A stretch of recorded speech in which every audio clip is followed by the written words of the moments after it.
Let's talk about the importance of autistic stimming.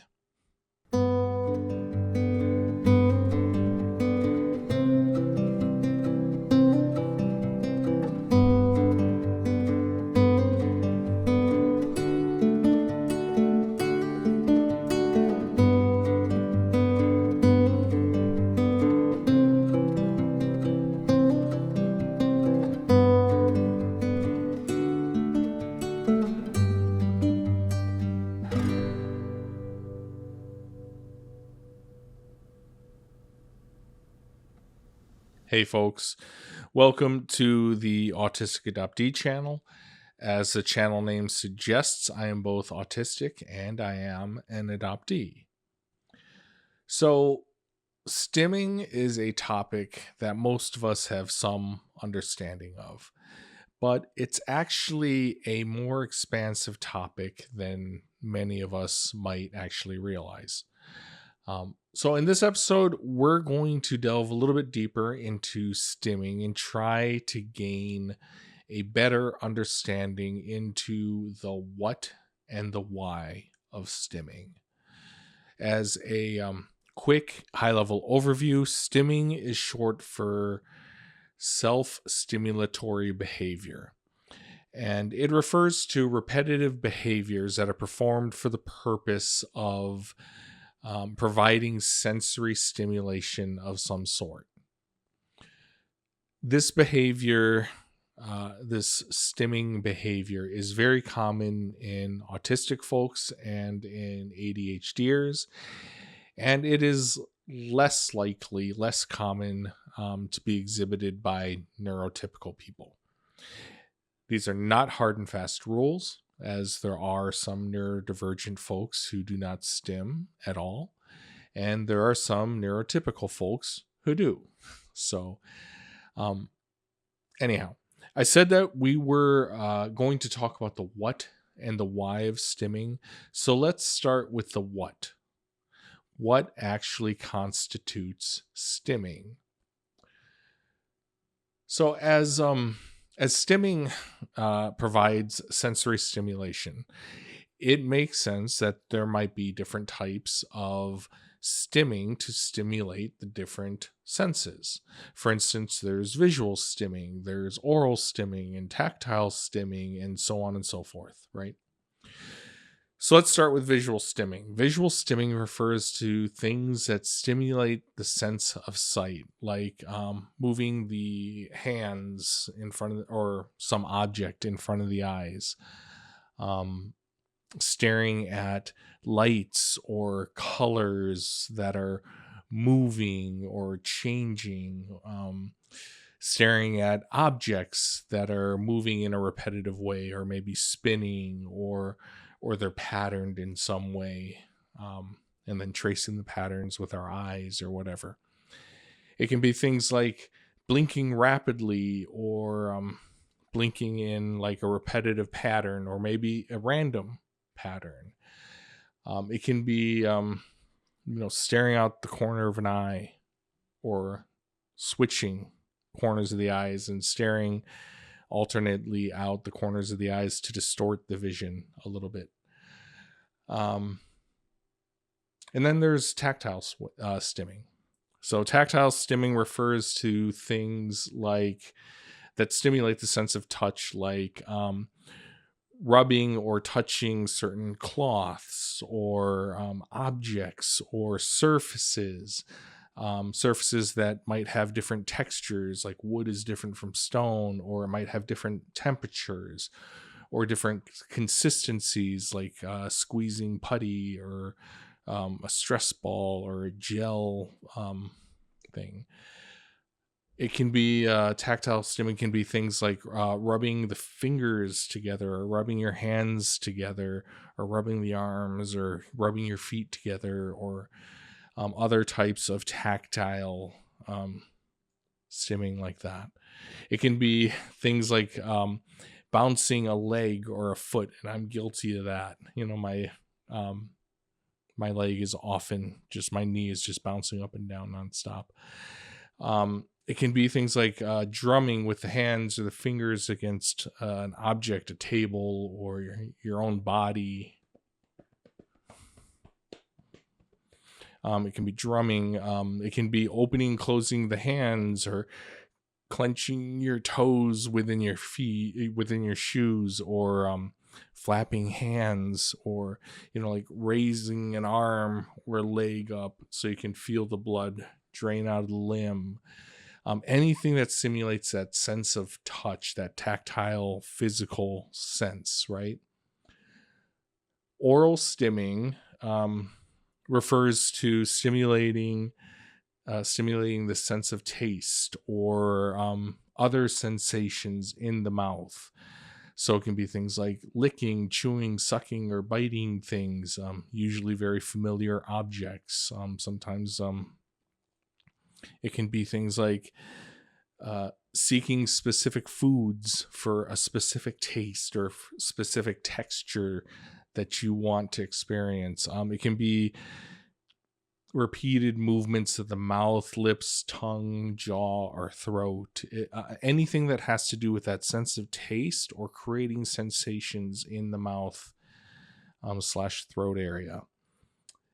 And we have like vocal stimming, which refers to making repetitive sounds vocally, right? Like humming or repeating a word or a phrase, or singing, especially if you're singing the same line over and over and over again. Or in younger children, sometimes it's squealing or screaming.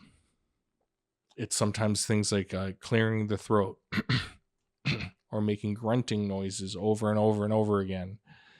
So you can have vocal stims like that. You can have olfactory stims, which stimulate the sense of smell.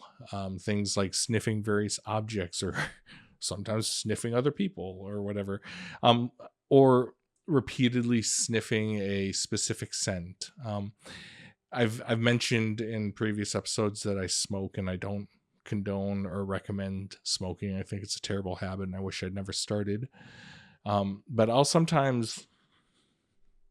I'm left-handed and I smoke with my left hand, and I hold a cigarette in these two fingers, and I'll sometimes just smell those fingers so I can get that tobacco scent, so I can smell that. You can have like proprioceptive, that's a big word, proprioceptive stimming, which is the use of the body and body awareness to provide stimulation. So it's things like maybe tensing your muscles over and over again, or tensing and holding that tension, right? It can be maybe using your body awareness to touch other people and be aware of their bodily presence, right? It can be like taking your whole body and like leaning against a wall, sometimes leaning hard, or sometimes varying the pressure as you're leaning against a wall or another object. It's basically using that whole entire body awareness to provide that sensory input. You can have auditory stimming, which refers to simulating the sense of hearing by making or listening to sounds, by doing things like maybe clapping, snapping your fingers, listening to specific sounds or specific music, or a phrase or a video or a show where people are speaking, or there's sounds you want to hear over and over and over again. Noise machine, wave machine type of things. And then last but not least, we have vestibular stimming.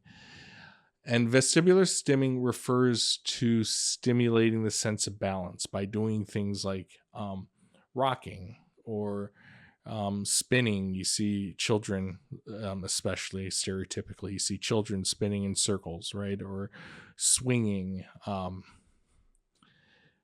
rocking in a rocking chair, or pacing. I tend to sway side to side when I'm standing. I'll just shift my weight from foot to foot back and forth, and I just sway gently as I'm standing. I'm very rarely ever standing still.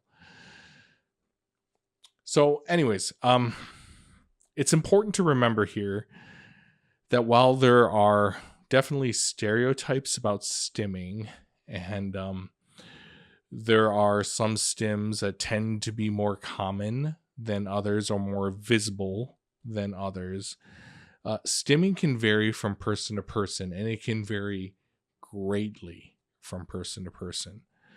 My stims, for instance, tends towards the tactile, the auditory, the vestibular, or actually, never mind. I do all of them. Now that I'm thinking about it, I hit all the categories. For instance, one of my stims is that I'm one of those leg bouncing people. When I was a kid, if I was sitting, my knee would just be going up and down like a jackhammer, right? And this is a stim that I've tried to rein in, that I try to temper, because I know that it can really annoy other people. Either the sound of it, if my foot is actually making a tapping noise as my knee is bouncing up and down. I know that can drive people crazy. If I'm sitting on a bench or a couch with other people, they say like the entire couch is shaking, or sometimes they say that they can feel the vibration through the floorboard or whatever it is. I know that it bothers other people, so I try to rein that one in. I try to temper it so I'm not doing it in public quite as much. Another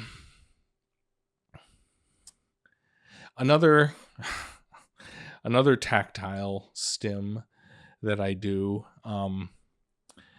is that I tend to knock my fists together, or I'll bounce a fist off my head or off my jaw.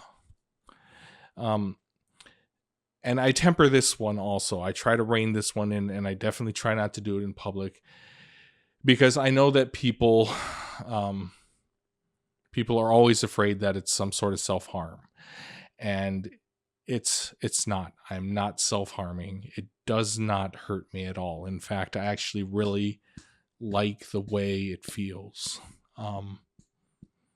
But I know how it appears to others, especially if I'm doing this one, where I'm bouncing a fist off my head or off my jaw or whatever. I promise you it doesn't hurt. I promise you I'm not self-harming at all.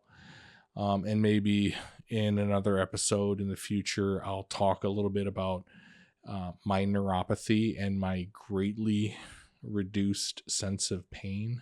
But I promise you it doesn't hurt, and I'm not doing any sort of self-harm whatsoever. But that one I definitely try to temper. I definitely try to rein it in public and not do it so much. Another one that I try to temper and only do in private is that I bite. Usually it's the back of my wrist right here. This skin on the back of my wrist. I will bite it and hold it with my teeth. I'm not biting hard at all. I'm literally just kind of grabbing that flap of skin with my teeth and just holding it. Not biting down, not causing pain, not causing damage, not breaking skin, not doing any of that. It's not self-harm. I'm just simply holding that flap of skin between my teeth, and there's a sucking element to it. I'm also sucking on it as I do it.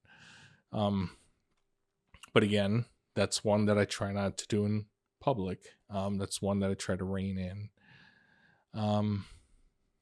Wow. I'm really masking a lot still. In spite of all the unmasking work that I'm doing, I do mask a lot, but I do get, anyhow,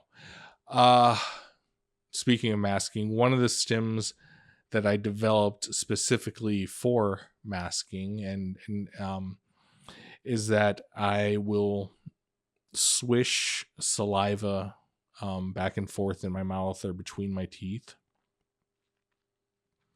Or if I'm drinking a beverage, I'll hold a little, like coffee or water or something. I'll hold a little bit of it in my mouth, a little bit of it in my mouth. That's hard to say. And I'll swish the liquid back and forth. I like the way that it feels swishing through my teeth. I especially like squirting it through my front teeth and feeling the little jet of water hit the back of my lip or the inside of my lip. And I developed that stim because I can do it almost invisibly. And today, that's probably my most common stim. If you see me out in the world, I'm probably doing that stim. I'm swishing liquid in my mouth. Let's see what else. Another somewhat invisible stim that I developed for masking purposes is because of the leg bouncing thing and how unconscious it is for me to just have my knee going like nonstop. Is what I started doing instead, especially at work, is like I'd be sitting in a meeting, and sitting in a meeting can be kind of overwhelming, kind of all the people and everything. So as a stim to cope with that situation, I would be playing drums silently under the table. Like my left foot will be working the hi-hat pedal, and my right foot will be working the kick drum pedal. And then my fingers, I'll just be tapping with my fingers against my thighs quietly, not making any sound, just barely tapping. But I'll be tapping eighth notes, 1 and 2 and 3 and 4, and like as if I'm playing the hi-hat with my left hand. And I'll be hitting the snare on 2 and 4. So 1 and 2 and 3 and 4 and 1 and 2 and 3 and 4. And so my fingers will be doing that. And then my feet will be playing the hi-hat pedal, getting that sizzle, opening the hi-hat and everything, and playing the kick drum on beats 1 and 3. So so that's an invisible stim that I started doing under the table, just keeping that constant eighth note groove going. Let's see what else. I consider smoking to be an oral stim, and like I said, I do not condone smoking at all. Don't do it. It's a bad habit. Another oral stim is that I do a lot of sensory seeking with food. Like I will do massive fast food binges of my favorite fast food places, specifically seeking that sensory experience of just gorging on junk food. And I mentioned in a previous episode that I'm extraordinarily good at eating, so this one makes sense for me, I suppose. I mentioned that as a vestibular stim, I sway when I'm standing. I rock or sway slightly. I'm just mostly shifting my weight from foot to foot. And as a, I guess maybe sort of related proprioceptive stim, my hands are often moving in patterns from martial arts. I'll be practicing different blocks or block grab sequences or strikes or whatever. My hands will just be making small movements borrowed from martial arts. I'm sure that I could come up with a ton of other stimmy type of behaviors that I do. Oh, I forgot my comfort shows. Watching comfort shows or having them going as background noise, that is an auditory and a visual stim. When I'm working on the outlines for these videos, as I'm doing the outline for each episode, I'll be sitting there and I'll have the TV on playing a comfort show, and I can see it, see the screen in my peripheral vision as I'm typing with a laptop in my lap, right? I can hear the show. I can hear the dialogue. It's familiar. It's comforting. and it helps me focus on the work that I'm doing, creating outlines for these episodes, for these videos, for this channel. I use music in a similar way, mostly in the car, by myself, because some of my most stimmy type of music that I like to blast, things like industrial music or metal or techno. A lot of that type of music is kind of anxiety inducing for my wife. It unsettles her, all the screaming, especially the metal and the industrial with the discordant, syncopated, noise. Especially with industrial music or with metal music or whatever. She finds it unsettling, it kind of anxiety inducing. So I tend to do that in my car, by myself, or when she's not around, or sometimes occasionally I'll do it blasting in my ears if I'm trying to get housework done, wearing earbuds or whatever. Anyhow, I could go on and on about my stims. I don't do some of the more stereotypical ones like the hand flapping. Actually, I do hand flap. I don't do it a lot, but there are times when I'm definitely, yeah. Okay. And while I do sway, I don't do the stereotypical aggressive rocking, that is the stereotype of autistic people. They rock aggressively and all that kind of stuff. I don't do the aggressive rocking thing.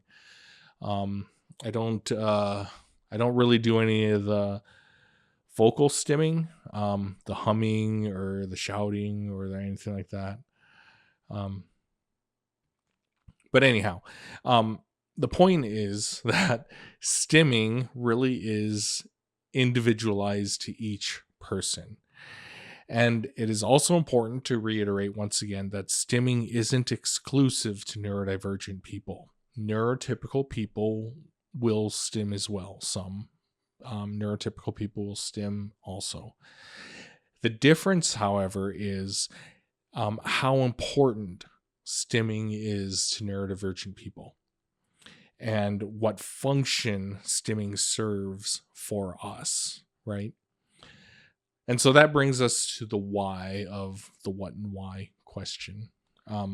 So the why of stimming is that stimming is often a way of coping with unpredictability or overwhelm or stress or anxiety, or simply to help us focus, right?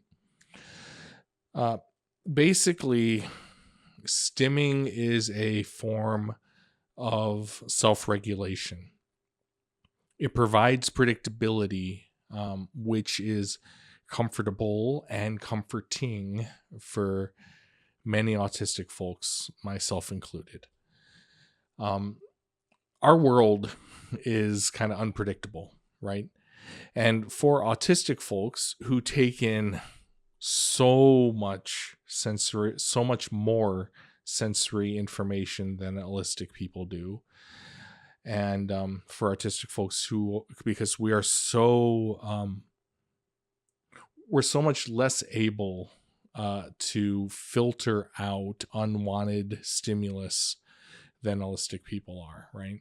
So not only are we taking in more sensory information, we're also unable or less able to block out unwanted sensory information. So the world can feel like an assault of sights and sounds and smells and tactile sensations and so on and so forth. And that can be absolutely overwhelming. And add to that our difficulty navigating social or work interactions with allistic people who very often do not practice direct communication.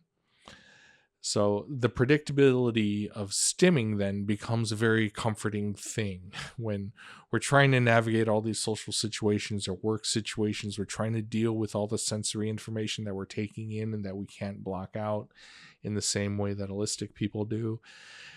Being able to stim becomes a very comforting thing. And that's because stimming provides sensory input that is predictable, that we can focus on. It's predictable, and we can focus on that predictability. We can focus on it because we know it's coming. We know what it's going to feel like. We know what it does for us, right? Or we can either focus on it, or we can have it in the background as a soothing type of presence for us. The stim can be a soothing type of thing in the background, in and amidst all the chaos, right? It's a consistent, predictable thing in and amongst everything else that's going on, right? It's kind of an anchor.